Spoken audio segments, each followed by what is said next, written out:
A coloring book has come out about 9/11, and Muslim pressure groups are upset with the coloring book. Why? Because they show the terrorists to be what they were, Muslims, and they show the victims to be Americans. And I'm not making this up. Clayton, Missouri, publisher calls FBI over Muslim backlash from 9/11 coloring book. Taking heat from Muslim groups upset with a coloring book about the 9/11 attacks, a publisher says he's been in contact with the FBI to protect them. Wayne Bell, a publisher of really big coloring books, says there's been a negative backlash against the book by Muslim pressure groups who want him to burn the book, basically.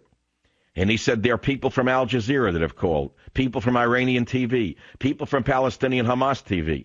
He said a lot of people from Islamic communities have called in here and said negative things prior to the book being made, and then after we made the book, too, about the book itself. See, isn't this wonderful? Isn't diversity grand?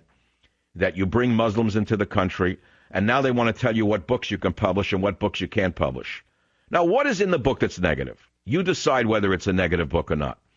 The coloring book is called We Shall Never Forget 9/11, the Kids' Book of Freedom. And what's in it? Well, the book features images of Osama bin Laden and Islamic terrorists. Do you think Muslim groups don't want that? I don't know. It also shows American citizens upset by the attacks, including a woman with a cross around her neck. Oh, my God. She has a cross. Well, that does it. You know why? The coloring book shows no Muslim Americans mourning the attacks. Naturally, the pressure group that I was once in a lawsuit with, the Council on So-Called American Islamic Relations, has criticized the coloring book as one-sided.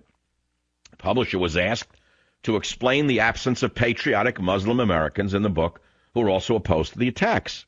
And here is what the publisher said. He said, well, I don't know. I mean, this is what our research showed us. Every time we mention one of the hijackers, we call them what they are. And that's what parents wanted, radical Islamic Muslim extremists.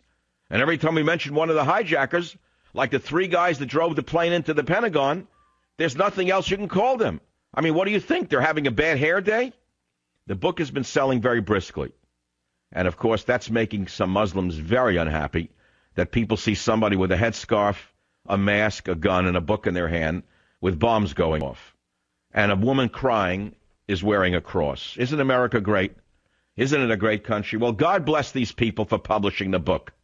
God bless them. I'll be right back on the Savage Nation to take your calls.